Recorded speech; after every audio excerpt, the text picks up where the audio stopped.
तो कैसे हैं आप लोग। Futures and options trading course की एक और वीडियो में आपका स्वागत है। प्रीवियस ट्यूटोरियल्स में हमने फ्यूचर्स और ऑप्शंस के बारे में बहुत कुछ सीखा है। यहाँ पे इस वीडियो में हम लोग ये बात करेंगे कि जो ऑप्शन कॉन्ट्रैक्ट्स है उनके जो प्रीमियम प्राइस है उस प्राइस को क्या क्या फैक्टर्स अफेक्ट करते हैं और लोग ऑप्शंस को क्यों ट्रेड करते हैं।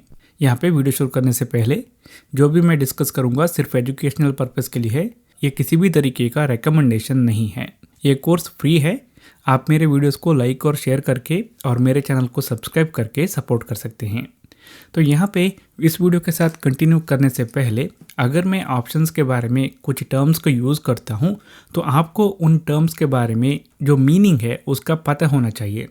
फॉर एग्जांपल अगर मैं कहता हूँ कि strike price, call option, put option, in the money, out of the money, at the money, तो आपको पता होना चाहिए कि मैं किस चीज़ की बात कर रहा हूँ। अगर आपको ये अभी नहीं पता है तो मैं रेकमेंड करूँगा कि आप लोग मेरे प्रीवियस वीडियो को देखो, इन सब चीज़ों को समझो और बाद में इस वीडियो के साथ कंटिन्यू करो।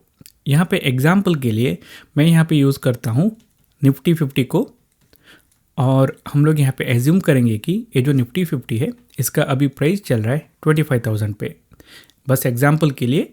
और अभी हम लोग ये भी मानेंगे कि मेरा व्यू जो है ये अभी बुलिश है, मैं एक कॉल ऑप्शन को उसकी वजह से बाई करना चाहता हूँ। और अगर मैं इस मार्केट में कॉल ऑप्शन को बाई करने के लिए आता हूँ निफ्टी 50 के, तो यहाँ पे मुझे बहुत सारे कॉल ऑप्शंस देखने को मिलेंगे। वो इसलिए क्योंकि जो भी स्ट्राइक प्राइस है, हर एक स्ट्राइक प्राइस में एक कॉल ऑप्शन और एक पुट ऑप्शन रहता है। तो यहाँ पे मुझे बहुत सारे कॉल ऑप्शन बाई करने का ऑप्शन है। यहाँ पे जो स्पॉट प्राइस है, इस प्राइस के लिए जो स्ट्राइक प्राइस क्लोज में है उसको हम लोग एटीएम स्ट्राइक प्राइस कहते हैं, और इस स्ट्राइक प्राइस में जो कॉल ऑप्शन और पुट ऑप्शन है उनको हम लोग एटीएम कॉल और एटीएम पुट ऑप्शन कहते हैं।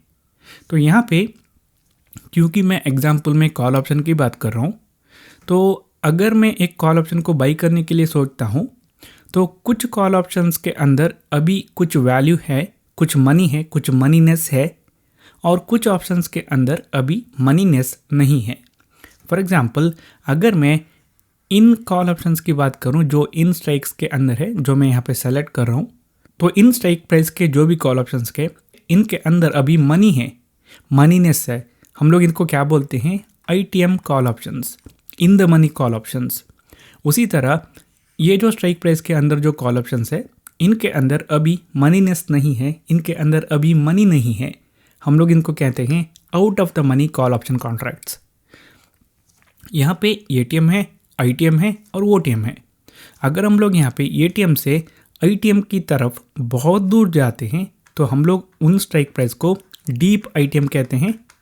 यहाँ पे जो कॉल ऑप्शन है या पुट ऑप्शन है उनको हम लोग डीप आईटीएम कॉल या फिर पुट ऑप्शन कहते हैं। उसी तरह अगर हम लोग ओटीएम की तरफ बहुत दूर जाते हैं तो उन्हें हम लोग कहते हैं डीप ओटीएम। ठीक है, तो अभी यहाँ पे मुझे कॉल ऑप्शन बाई करने के लिए बहुत सारे स्ट्राइक प्राइस के बहुत सारे कॉल ऑप्शंस अवेलेबल है, और हमें पता है कि कुछ स्ट्राइक प्राइस के कॉल ऑप्शंस के अंदर अभी मनी है, कुछ स्ट्राइक के कॉल ऑप्शंस के अंदर अभी मनी नहीं है, मनी आ सकता है। तो यहाँ पे जो मैंने कहा कि ये जो स्ट्राइक प्राइस के कॉन्ट्रैक्ट्स है इनके अंदर अभी मनी है, तो कितना मनी है, तो ये जो हम लोग मेजर कैसे कर सकते हैं? तो उसके लिए हम लोग क्या करते हैं, जो स्पॉट प्राइस है उससे जो स्ट्राइक प्राइस है उसको माइनस करते हैं, और जो वैल्यू मिलता है उसको हम लोग ये जो मनीनेस है इसको मेजर करने के लिए यूज़ करते हैं, और इसे हम लोग इंट्रिंसिक वैल्यू कहते हैं। फॉर एग्जांपल अभी निफ्टी कहाँ पे है? स्पॉट प्राइस 25,000 पे है हमारे एग्जांपल में। अभी अगर मैं इस स्पॉट प्राइस से इस स्ट्राइक प्राइस को माइनस करता हूँ तो क्या आएगा? 0। यहाँ पे क्या आएगा? 50। यहाँ पे क्या आएगा? 100। यहाँ पे क्या आएगा? 150। और उसके बाद यहाँ पे माइनस वैल्यू आएगा। माइनस वैल्यू को हम लोग इंट्रिंसिक वैल्यू में ट्रीट नहीं करते, हम लोग 0 समझते हैं, 0 कंसिडर करते हैं। तो यहाँ पे बात यह है कि जो मनीनेस की मैं बात कर रहा हूँ कि ये जो कॉल ऑप्शंस के कॉन्ट्रैक्ट है इनके अंदर अभी मनी है, वो कितना मनी है उसको मेजर करने के लिए हम लोग इंट्रिंसिक वैल्यू को यूज़ करते हैं।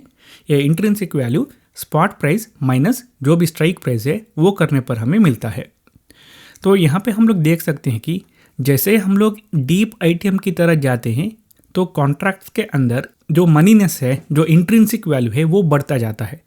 और जैसे हम लोग एटीएम की तरफ आते हैं ये कम होता रहता है। तो अभी यहाँ पे नेक्स्ट क्वेश्चन ये है कि अगर मैं यहाँ पे कॉल ऑप्शन बाई करने के लिए आता हूँ तो क्या जो कॉल ऑप्शंस यहाँ पे हर एक स्ट्राइक प्राइस में अवेलेबल है, क्या इन सभी कॉल ऑप्शंस के प्रीमियम सेम रहेंगे? अगर नहीं है तो कौन से कॉल ऑप्शंस के प्रीमियम ज़्यादा हो सकता है और कौन से कॉल ऑप्शंस के प्रीमियम कम हो सकता है? आपको अभी इस वीडियो को पॉज करना है और यहाँ पे कमेंट सेक्शन में आंसर करना है।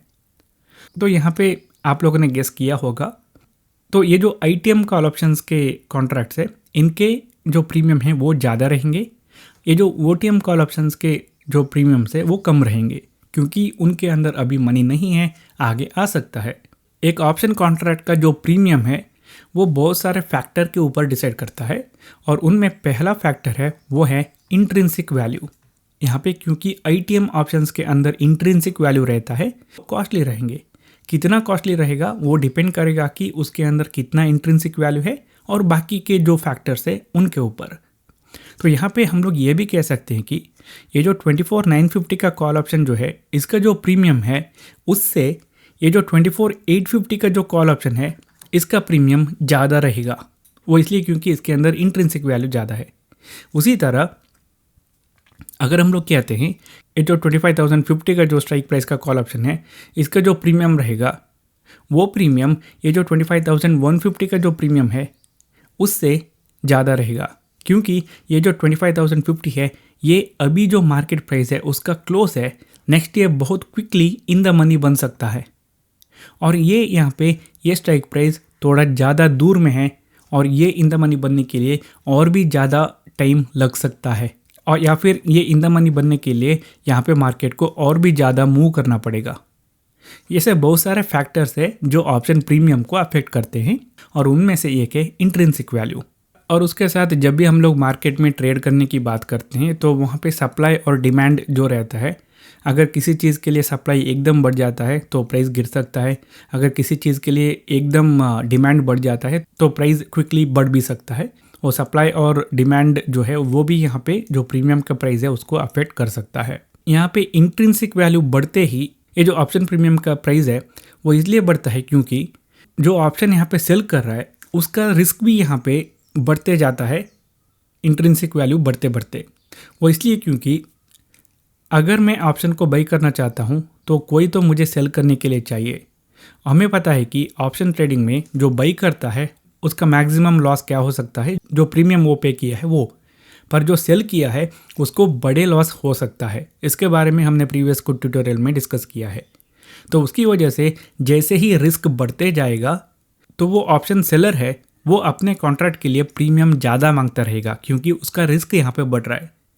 यहाँ पे उसको लगता है कि रिस्क कम है तो वो प्रीमियम को भी थोड़ा कम करेगा क्योंकि अगर वो कम रिस्क के लिए ज़्यादा प्रीमियम बोलेगा तो बाई करने वाला भी राजी नहीं होता है। यहाँ पे एक ट्रांजैक्शन बनने के लिए बायर और सेलर दोनों को यहाँ पे अग्री करना चाहिए। यहाँ पे जैसे इंट्रिंसिक वैल्यू बढ़ते जाएगा तो सेलर को जो रिस्क है वो भी बढ़ते जाएगा तो वो प्रीमियम का प्राइस भी बढ़ाते जाएगा। अगर यहाँ पे बायर को लगता है कि वो जो प्रीमियम वो बता रहा है वो प्रॉपर वैल्यू है, उसके रिस्क के हिसाब से वो एक प्रॉपर वैल्यू है, तो यहाँ पे बायर भी अग्री करेगा वो प्रीमियम पे करने के लिए। अगर वो एक ऐसा नंबर बताएगा जो जस्टिफाइड नहीं है तो यहाँ पे बायर उस प्राइस में बाई नहीं करेगा। यहाँ पे अभी हम लोग नेक्स्ट चीज़ जो डिस्कस करेंगे वो है ये जो ऑप्शन कॉन्ट्रैक्ट के प्रीमियम है उसको और क्या क्या फैक्टर्स अफेक्ट करता है। एक फैक्टर हमने यहाँ पे देखा है वो है intrinsic value of the option contract और दूसरी बात है वो है टाइम वैल्यू। अगर एक ऑप्शन कॉन्ट्रैक्ट एक्सपायर होने के लिए बहुत ज़्यादा टाइम है तो ये टाइम वैल्यू भी यहाँ पे ज़्यादा होगा, ऑप्शन प्रीमियम का प्राइस ज़्यादा होगा। अगर कम टाइम बचा है ऑप्शन एक्सपायर होने के लिए तो टाइम वैल्यू कम रहेगा और ऑप्शन प्रीमियम थोड़ा चीप हो सकता है। फॉर एग्जांपल आपके पास एक फ्लैट है, इसका अभी प्राइस चल रहा है 1 लाख रुपीज़। अगर मैं आपके पास आके कहता हूँ कि आपको इस फ्लैट के लिए एक ऑप्शन को बेचना है, एक कॉल ऑप्शन, ताकि मैं इस फ्लैट को आपसे 1 महीने के बाद 1,10,000 रुपीज़ में बाई करूँ। यहाँ पे आपके पास फ्लैट है और आप उसको मुझे बेच रहे हैं, ऑप्शन कॉन्ट्रैक्ट को बेच रहे हैं, मैं ऑप्शन कॉन्ट्रैक्ट का बायर हूँ और यहाँ पे एक कॉल ऑप्शन कॉन्ट्रैक्ट होगा। अभी प्राइस चल रहा है 1 लाख रुपीज़, मैं कह रहा हूँ कि 1 मंथ के बाद 1,10,000 में इसको बाई करने का मुझे राइट चाहिए। यहाँ पे शायद आप लोग एग्री करोगे, आप कहोगे कि ठीक है 2,000 रुपये का प्रीमियम लगेगा जो कॉन्ट्रैक्ट है उसके लिए, मुझे भी लगता है कि जस्टिफाइड वैल्यू है तो मैं पे करूँगा।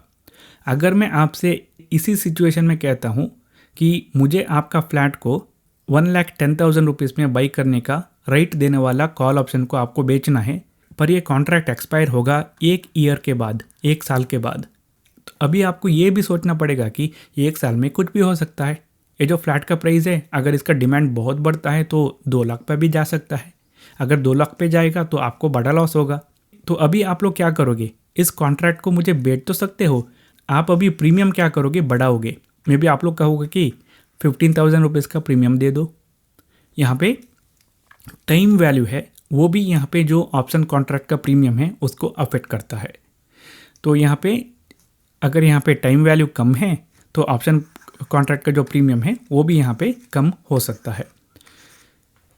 सिर्फ एक ही फैक्टर नहीं, ये सारे फैक्टर मिल के ऑप्शन प्रीमियम का जो प्राइस है वो बनता है। एक और एग्जांपल हम लोग यहाँ पे देखेंगे इसके लिए। तो अभी हम लोग ये मान के चलेंगे कि आज का जो डेट है ये है 26 जनवरी 2026। निफ्टी अभी कहाँ पे है, 25,000 पे है, ऐसे हम लोग मानेंगे। तो अभी मैं एक कॉल ऑप्शन के बारे में बात कर रहा हूँ जो यहाँ पे एक्सपायर होगा 6 फेब 2026 को। इस दिन मेरा बर्थडे है, आप लोग चाहे तो विश भी कर सकते हैं। तो यहाँ पे एक ऐसे कॉल ऑप्शन की बात कर रहा हूँ मैं जो एक्सपायर होगा 6 फरवरी 2026 को। आज का दिन है 26 जनवरी 2026 और निफ्टी कहाँ पे है, 25,000 पे है और ये कॉल ऑप्शन 25,100 स्ट्राइक प्राइस का है, ऐसे हम लोग मान के चलेंगे। मतलब है कि ये जो कॉल ऑप्शन जो मैं बाई करने की बात कर रहा हूँ ये मुझे इस एक्सपायरी के दिन निफ्टी को 25,100 रुपीज़ में बाई करने का राइट देगा। तो अभी मान के चलते हैं कि आज का दिन इसका प्राइस चल रहा है 200 रुपीज़ और अभी मैं क्या करूँगा, मैं निफ्टी का जो प्राइस है इसको लॉक करूँगा। हम लोग ये कहेंगे कि निफ्टी का प्राइस नहीं बदलेगा, ये 25,000 पे कांस्टेंट रहेगा। तो अभी क्या होगा, ये जो ऑप्शन कॉन्ट्रैक्ट है इसकी वैल्यू के लिए आज कितना है 200 रुपीज़, तो कल कितना हो सकता है, क्या ये 200 रहेगा? निफ्टी तो कांस्टेंट है, निफ्टी यहाँ पे बदलेगा नहीं। तो यहाँ पे ये जो टाइम वैल्यू है वो तो कम हुआ, तो एक दिन कम हुआ तो उसके लिए इसका प्राइस भी कम होगा 180। उसके बाद 28 को अगर निफ्टी कांस्टेंट है तो ये कम होगा। इसी तरह अगर हम लोग 5 फरवरी को जाएंगे, ये कितना हो सकता है, शायद 10 रुपीज़ हो सकता है, क्योंकि निफ्टी तो कांस्टेंट है। ये कॉन्ट्रैक्ट एक्सपायर होने के लिए कितना दिन बचा है, एक ही दिन बचा है यहाँ पे। तो यहाँ पे ये जो टाइम फैक्टर है ये भी यहाँ पे जो ऑप्शन कॉन्ट्रैक्ट का प्रीमियम है उसका जो प्राइस है उसको अफेक्ट करेगा।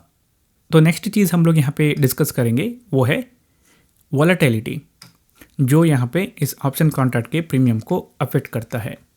फॉर एग्जांपल हमने यहाँ पे एक फ्लैट के एग्जांपल देखा है। आपके पास एक फ्लैट है जिसका अभी प्राइस चल रहा है 1 लाख रुपीज़, पर लास्ट 3 महीने में ये जो फ्लैट का प्राइस है वो बहुत वॉलेटाइल रहा है। वो यहाँ पे कभी कभी 90,000 पे गया था, उसके बाद 1,40,000 पे गया था, उसके बाद 1,10,000 पे आया, उसके बाद फिर से 1,40,000 पे गया था, अभी यहाँ पे वो 1 लाख रुपीज़ में है। तो बहुत वॉलेटाइल है लास्ट 3 मंथ में।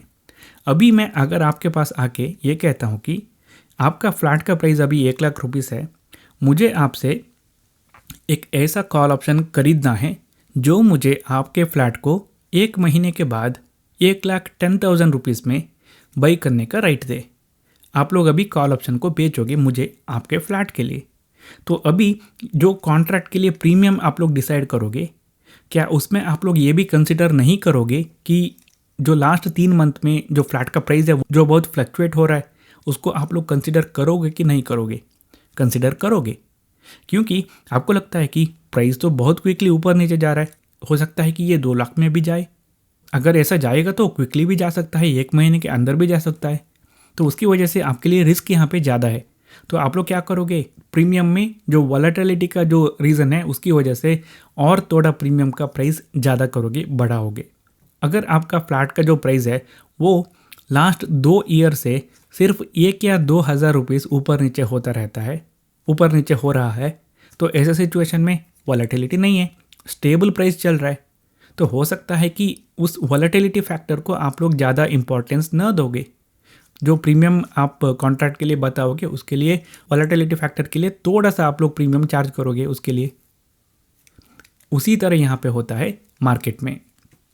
अभी अगर रिसेंट डेज में निफ्टी जो अंडरलाइंग इंस्ट्रूमेंट है उसका प्राइस अगर बहुत ऊपर नीचे हो रहा है तो उसकी वजह से जो ऑप्शन कॉन्ट्रैक्ट बेच रहा है उसका तो रिस्क यहाँ पे क्विकली बढ़ सकता है, क्योंकि अगर उसने 200 पॉइंट के जो दूर का ऑप्शन को बेचा है, कॉल ऑप्शन को, तो यहाँ पे निफ्टी तो बहुत क्विकली ऊपर नीचे जा रहा है, 200-300 पॉइंट भी यहाँ पे ऊपर नीचे जा रहा है। ऑप्शन मैं यहाँ पे बेच रहा हूँ, मुझे यहाँ पे रिस्क फैक्टर भी यहाँ पे ज़्यादा हो रहा है, क्योंकि यहाँ पे ये जो प्राइस है एसेट है इसका वॉलेटिलिटी ज़्यादा है, उसकी वजह से प्रीमियम ज़्यादा रहेगा। ठीक है, तो इसके अलावा और भी बहुत सारे फैक्टर्स है जो अफेक्ट करता है ऑप्शन प्रीमियम को। यहाँ पे मैं बस इतना ही डिस्कस करूँगा इस वीडियो में। आप लोग इसके बारे में थोड़ा सर्च करो, रिसर्च करो, आपको बहुत सारी चीज़ों के बारे में जानने को मिलेगा। जो प्राइसिंग मॉडल्स है उनके बारे में भी सीखने को मिलेगा। तो अभी नेक्स्ट हम लोग फाइनली डिस्कस करेंगे वो है लोग ऑप्शन कॉन्ट्रैक्ट को क्यों ट्रेड करते हैं उसके बारे में। जो भी एग्जाम्पल हमने देखा है उसमें हमने ये मान के रखा है कि जो कॉन्ट्रैक्ट है उसको अगर कोई बाई करता है, सेल करता है, तो वो जो राइट देता है या फिर ऑब्लिगेशन देता है जो भी है उसको पाने के लिए ऑप्शन कॉन्ट्रैक्ट को बाई और सेल कर रहा है। पर रियल वर्ल्ड में अगर हम लोग ट्रेडिंग की बात करें तो ज़्यादातर ट्रेडर्स क्या करते हैं, ये जो ऑप्शन कॉन्ट्रैक्ट के प्राइस में जो फ्लक्चुएट होता है, इस ऑप्शन कॉन्ट्रैक्ट्स के प्राइस जो ऊपर नीचे रहता है इसका एडवांटेज लेने के लिए इनको ट्रेड करते हैं। फॉर एग्जाम्पल यहाँ पे एक कॉल ऑप्शन है, इसका प्राइस अभी 100 रुपीज़ में चल रहा है। अगर इसका अंडरलाइंग जो एसेट है वो इसकी साइड में मूव करता है तो इसका प्राइस ऊपर जाके 300 रुपीज़ भी जा सकता है। अगर उसके बाद वो रिवर्स करता है तो ये शायद 200 पे आ सकता है, उसके बाद ये 250 पे जा सकता है, उसके बाद ये 50 में भी आ सकता है, उसके बाद 120 और उसके बाद 0 भी हो सकता है। तो यहाँ पे बहुत सारे ऐसे जो ट्रेडर्स है जो लोग यहाँ पे ये जो प्राइस मूवमेंट हो रहा है इसका एडवांटेज लेना चाहते हैं और उनको ये जो कॉन्ट्रैक्ट्स बाई या सेल करने का जो राइट या ऑब्लिगेशन देते हैं उससे कोई मतलब नहीं है। यहाँ पे बहुत सारे ट्रेडर्स ये जो प्राइस मूवमेंट है इसका एडवांटेज लेके अपने पास जो पैसे हैं उससे इनकम जनरेट करना चाहते हैं। फॉर एग्जांपल अगर यहाँ पे कोई ऑप्शन बाई करने के लिए देख रहा है तो वो यहाँ पे 110 रुपीज़ में बाई करके इसको 280 रुपीज़ में सेल करने के बारे में सोचता हो, उसको यहाँ पे ये जो कॉन्ट्रैक्ट मुझे जो राइट देगा उससे कोई मतलब नहीं है। उसको बस एक ऐसा एसेट चाहिए जो क्विकली एक प्राइस से दूसरे प्राइस में जाए और उसको जो प्रॉफिट होने का जो पोटेंशियल है वो ज़्यादा दे। तो ऐसे जो ट्रेडर्स है वो ज़्यादातर ऑप्शंस को ट्रेड करते हैं इस वजह से, अपने पास जो भी पैसा है उससे इनकम जनरेट करने के लिए। यहाँ पे फॉर एग्जांपल अगर कोई ऑप्शन को बेचना चाहता है वो शायद यहाँ पे 280 पे सेल करेगा और उसके बाद यहाँ पे 60 रुपीज़ पे उसको बाई करके अपना पोजीशन क्लोज भी कर सकता है। उसी तरह यहाँ पे जो भी व्यू है उसके हिसाब से अंडरलाइंग एसेट को स्टडी करके अपने लिए जो अपॉर्चुनिटी मिलता है उसको यूज़ करके अपने पास जो पैसा है उससे इनकम जनरेट करने के लिए, उससे प्रॉफिट बनाने के लिए लोग ट्रेड करते हैं ऑप्शंस को। बहुत कम सिचुएशंस में ट्रेडर्स ये जो कॉन्ट्रैक्ट्स जो राइट्स देते हैं या फिर जो भी ऑब्लिगेशन जो भी रहता है उसको पाने के लिए ऑप्शन कॉन्ट्रैक्ट्स को ट्रेड करते हैं वो बहुत कम है। ज़्यादातर ट्रेडिंग इसलिए होता है क्योंकि ये एक ऐसा एसेट है जो बहुत क्विकली मूव करता है। तो क्विकली मूव करता है और अगर हम लोग सही रहे, प्रॉपर पोजीशन पे प्रॉपर टाइम पे एंट्री करें तो हमने जो इन्वेस्ट किया है उससे एक बड़ा प्रॉफिट जनरेट कर सकते हैं। ये लोगों का व्यू रहता है, उसकी वजह से ट्रेडिंग करते हैं। यहाँ पे जो भी मैं डिस्कस कर रहा हूँ अगेन मैं कह रहा हूँ सिर्फ एजुकेशनल पर्पज़ के लिए है, मैं किसी भी तरीके का रिकमेंडेशन यहाँ पे नहीं दे रहा हूँ। यहाँ पे मैंने सिर्फ एक ऑप्शन को बाई और सेल करने का एग्जाम्पल दिखाया। यहाँ पे बहुत सारे कॉम्प्लिकेटेड स्ट्रैटेजीज भी होता है। लोग डिफरेंट स्ट्राइक्स के कॉल और पुट ऑप्शंस को एक कॉम्बिनेशन बना के उनको बाई और सेल करके अपने जो इनकम है उससे जो भी अमाउंट है उसको, जो भी प्रॉफिट है, जो भी इनकम है उसको जनरेट करने की कोशिश करते हैं। तो अभी ये रहा इस वीडियो के लिए। अगर आपको कोई भी डाउट है तो उसको आपको कमेंट सेक्शन में पूछना है और अगर आपको किसी और के डाउट के लिए आंसर पता है उसको तो उनको रिप्लाई भी करना है। और ये रहा, अगर आपको ये वीडियो अच्छा लगा तो लाइक कीजिए, नहीं तो आप लोग डिसलाइक भी कर सकते हैं। अगर आप लोग कुछ कहना चाहते हैं तो कमेंट कीजिए। इसी तरह के और वीडियोस देखने के लिए मेरे चैनल पे सब्सक्राइब कीजिए। Thank you.